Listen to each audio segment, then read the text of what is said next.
It's very noisy still.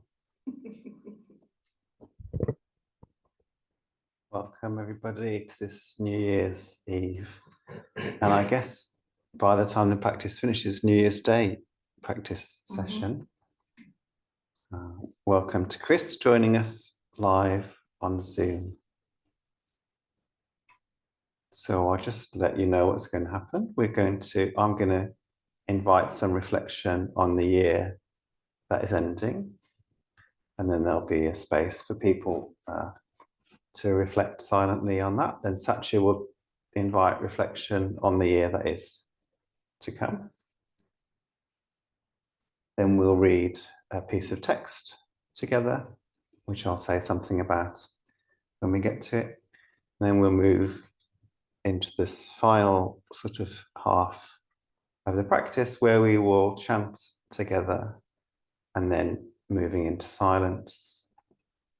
And then out of that silence will become the 108 rings of the bell, finishing. We've got confidence precisely at midnight. And during the chanting, there'll be an invitation to go and make a tea light offering at the shrine. So we're going to begin by thinking about 2022.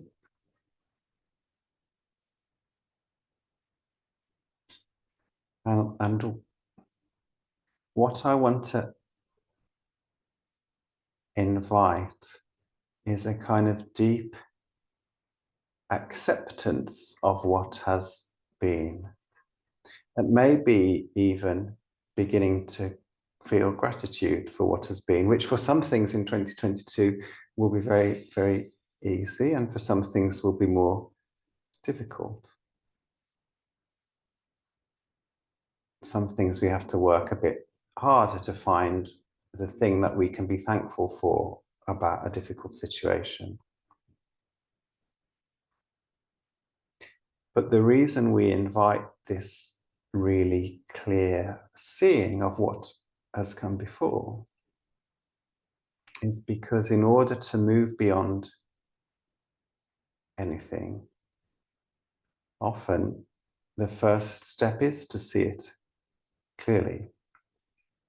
Sometimes when we use the word acceptance in the English language, it can feel a bit limp and powerless and, if I just accept this, it means I'm being walked all over.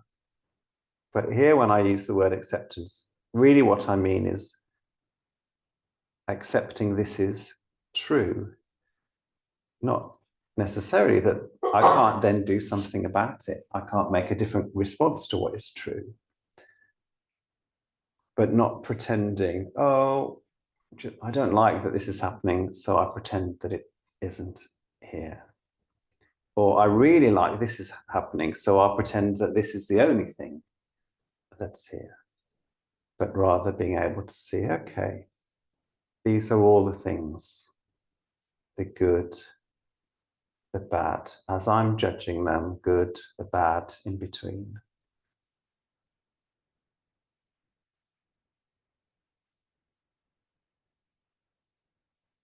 Often, of course, both these things arising together. We were talking about highlights of the year earlier, and I remembered seeing the seals on the beach in Norfolk, but also it was really awful because Ralph, our rescue dog, reacted really badly to it and was noisy and embarrassing, and the seals didn't like him and he didn't like the seals. And yeah, sometimes that's how it is. The highlight and the low light is the same thing.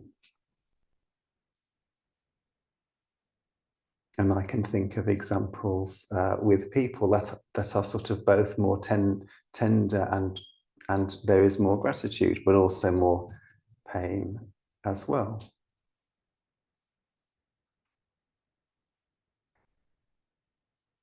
Guillaume Cabose used to use this phrase, acceptance, transcendence. So here is the two things together.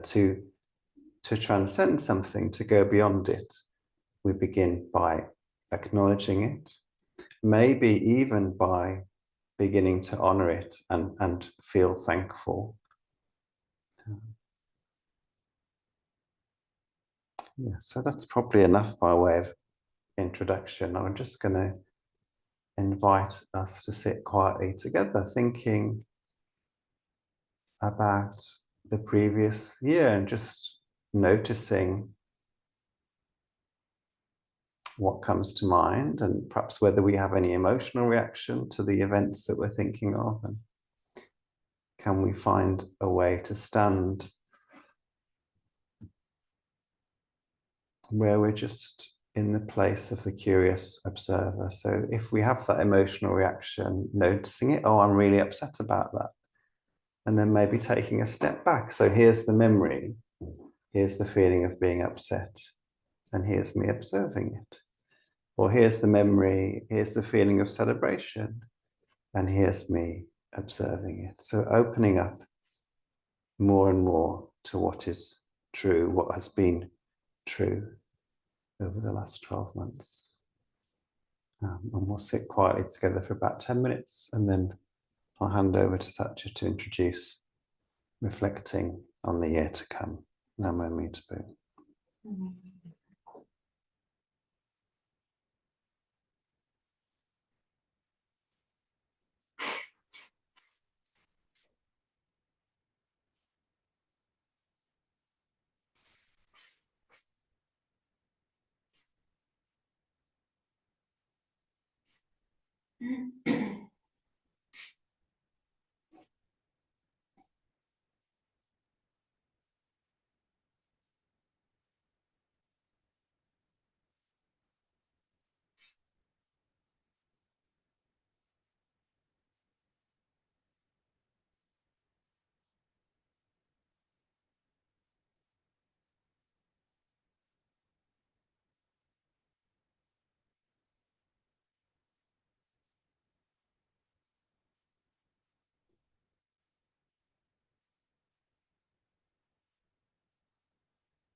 So there's a story that you may know. I'm going to tell it again, about an argument between the sun and the wind. And they were arguing about which of them was the more powerful, which was the stronger. And they couldn't decide how to decide who was going to win. So they decided that they would choose a target, a man who was walking along the road. And they said, whoever can get this man to take his coat off the most quickly is the winner. And I think maybe the wind suggested this because the wind was pretty cocky. The wind was pretty confident that it was going to win. So the wind went first, and the man was walking along with his overcoat, and the wind started blowing at the flaps of the coat, thinking that it was just going to whoosh straight off. And as the man caught the wind and it started getting a bit more blowy, he kind of put his coat around him a little bit more. So the wind blew harder. And the man got his coat around him even more tightly. So the wind gave it everything he had and just went crazy. It was like a hurricane. But the man was clinging onto his coat. He didn't want to let it go because he was cold and he wanted to protect himself. So he gave up. And then he said, oh, you try, you're not going to manage. So the sun started gently warming the weather, shining on the man. And the man kind of got a little bit of sweat, felt himself getting a bit hotter, and naturally took his coat off to cool down. So why am I telling you this story? I think that for me, New Year's Eve, the dawn of a new year, it's a really tempting time to think that I should really change everything about my life and become a completely different version of myself, Satya 2.0. Maybe I'm going to lose some weight. Maybe I'm going to just eat healthily. Maybe I'm going to do yoga every morning. Maybe I'm going to do much more meditation. Maybe I'm going to do loads of activism. Maybe I'm going to write 3 books that I'm really, I get so fired up and I have so much energy and so much confidence in the idea of this new version of myself. And that feels especially acute after maybe the indulgence of Christmas and a little bit of time off work and feeling like I could do anything once I go back to work. And then my experience is that as I try to change those habits, the habits get tighter and tighter and cling even more closely to me.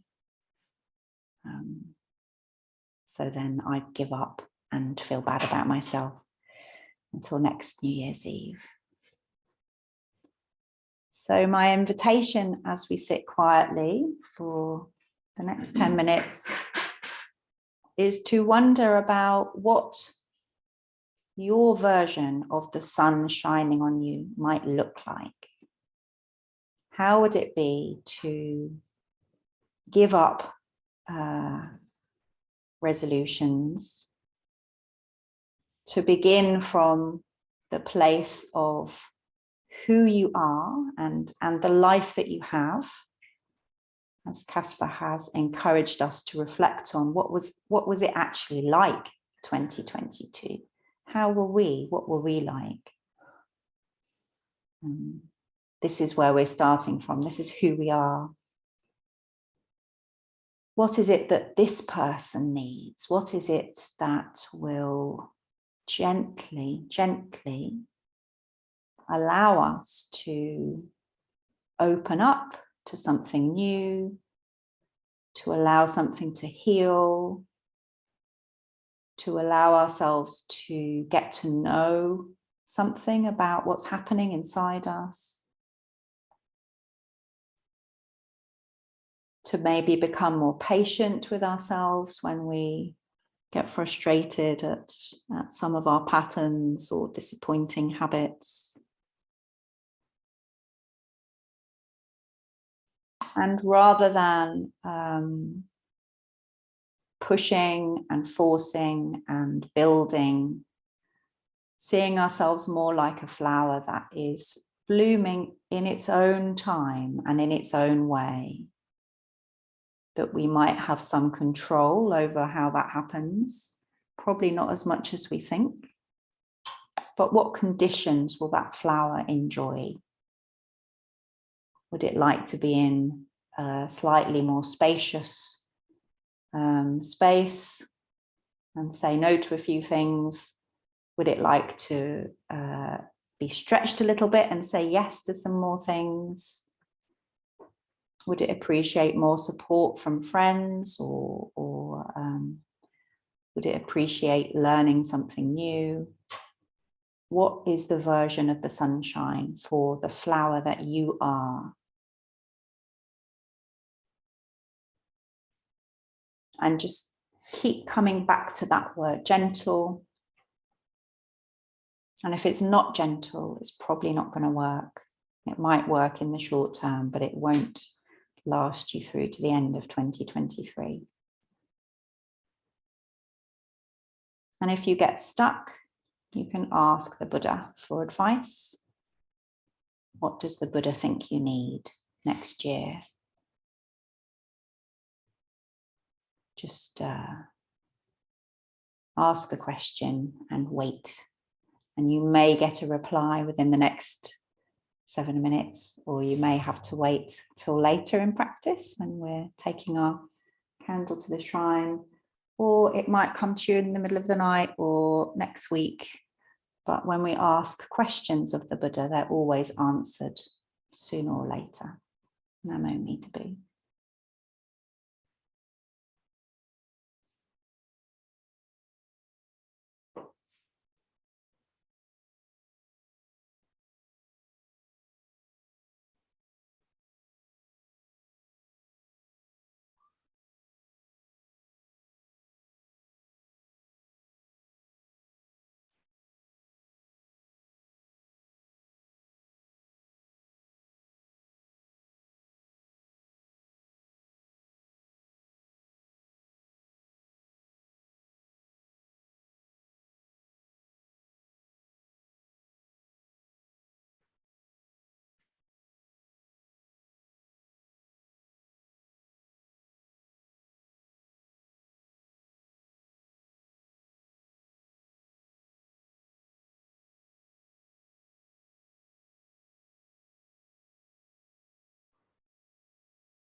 No need to book.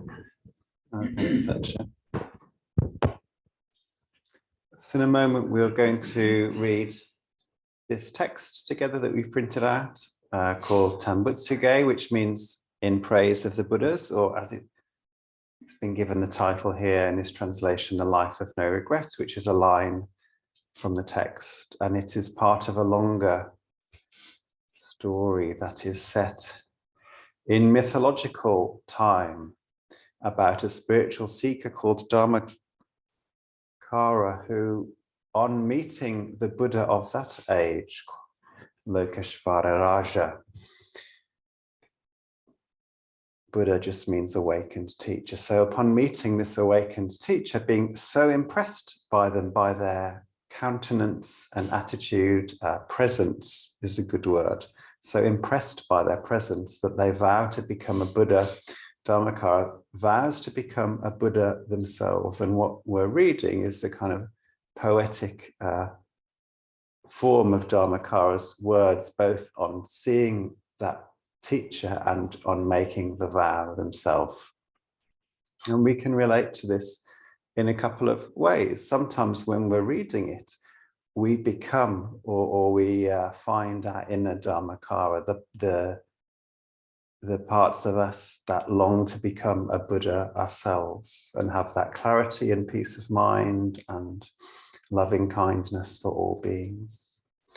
And sometimes we're in the position of trusting that there are those who have gone before us and that somehow that presence, the song of the Buddhas, if you like,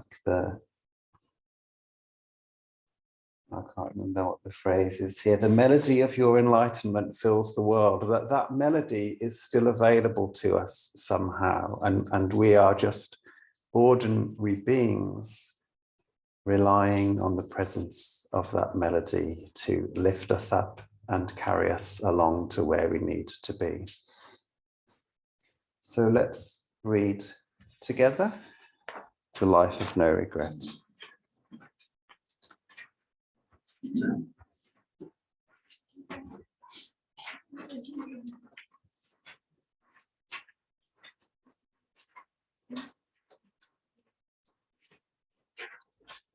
Some people might know it off by heart. They're going to be tested though, because we haven't done it for Okay. Well, all right. The Life of No Regret.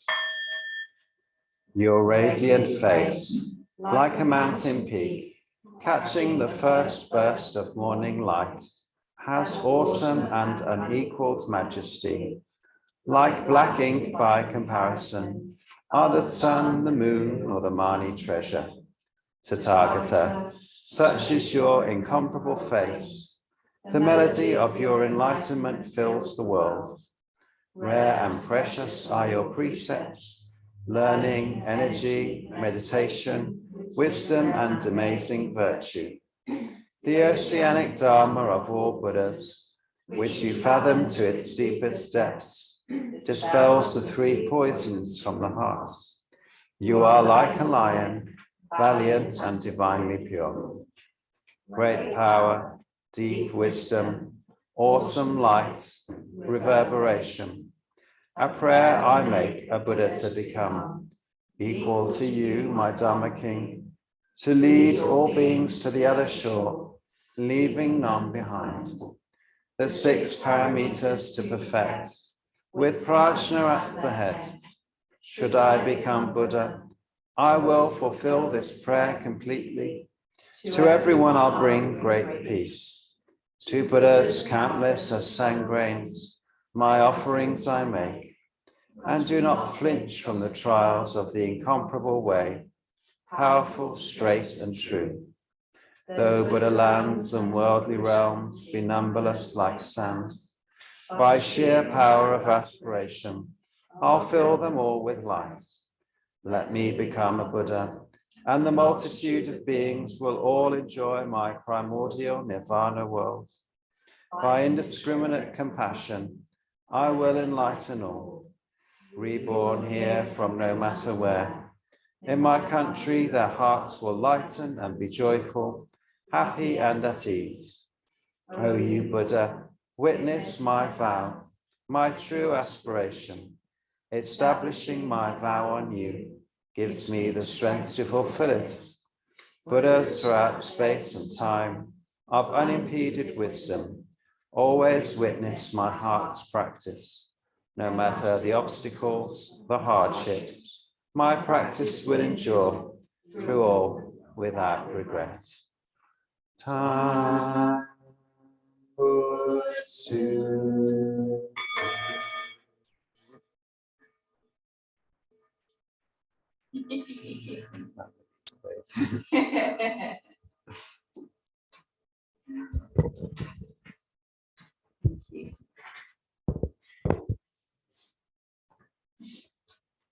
Okay, so we will move into making our personal offerings to the Buddha now. And when I've explained what we're going to do, I'm going to dim the lights a little bit so we can see the lights of the candles, of the light of the Buddha. And we will be chanting Namo Amida Bu together, which you'll pick up as you go along. Namo Amida Bu is a way of connecting with the Buddha of infinite light. So we're kind of calling on the energy of Amitabha as we chant together.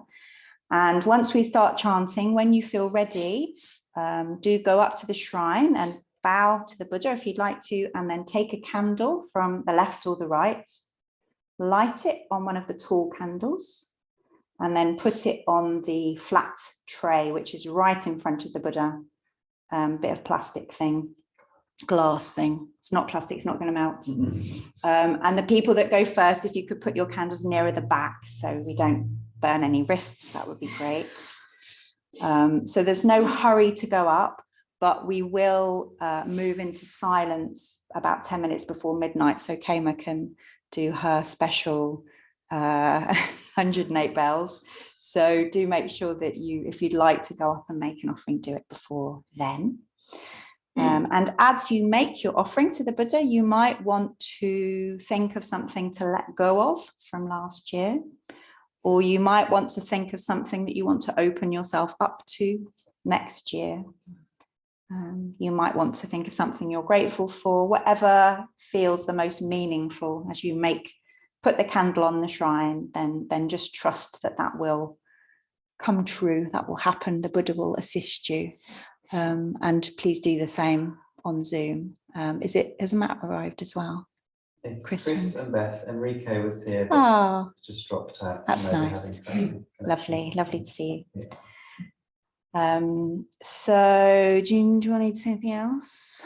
And do keep a bit of an ear open to, we'll do kind of 8 minutes of chanting or something, but do keep an ear out for me and Casper getting quieter, and then we'll all get quieter and just move into silence, and you know when to start.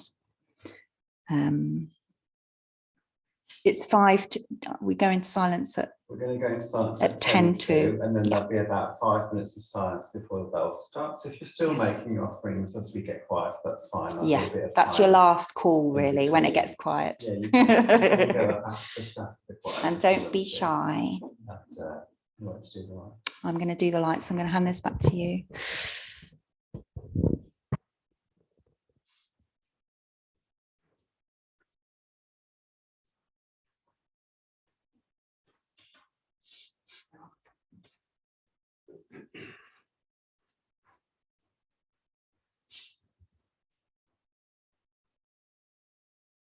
Namo Amida Bu.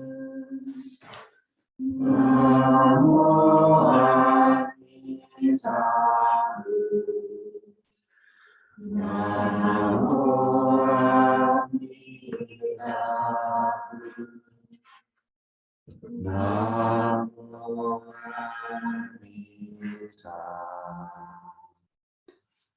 Namo Amida Bu. Namo Amitabha.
Namo Amitabha. Namo Amitabha.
Namo Amitabha.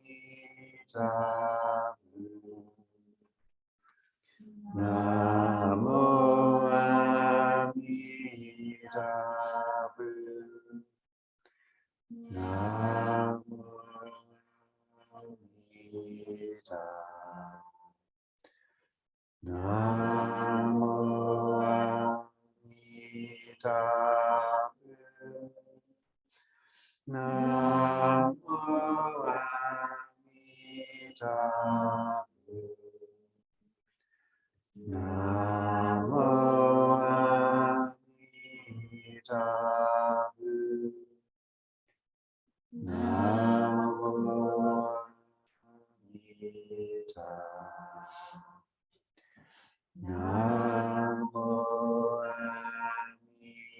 Namo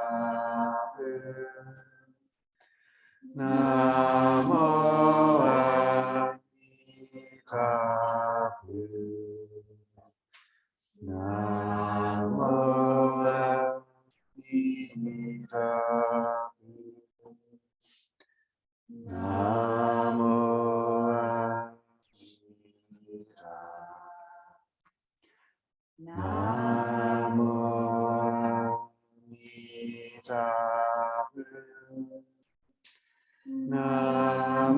Namo Amitabha.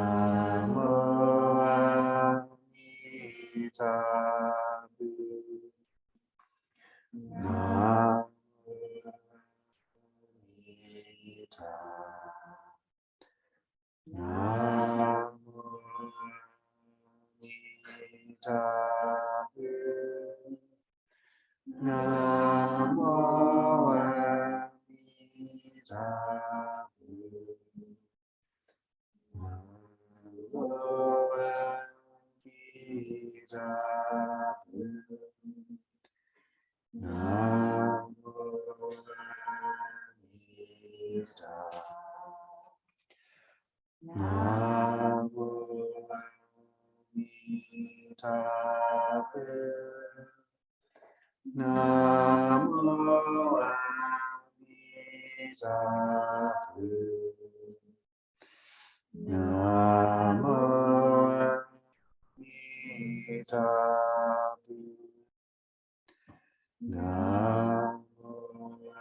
Amitabha.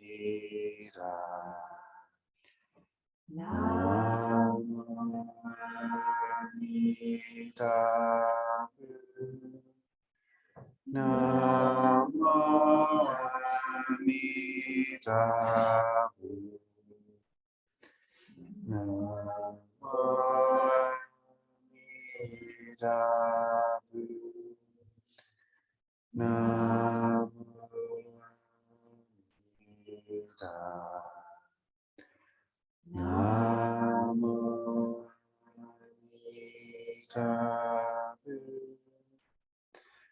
Namo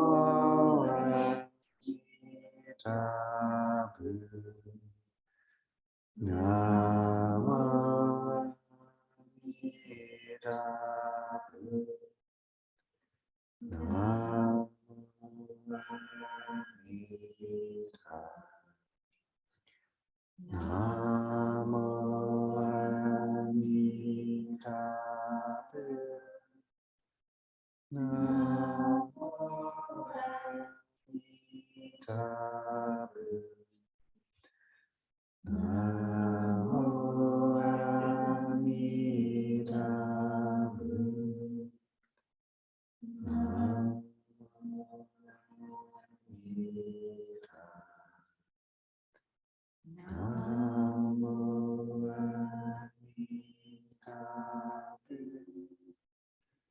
Namo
I think I did 3 extra. For luck. So now we can have each other go onto the balcony, drink some elderflower and be in 2023.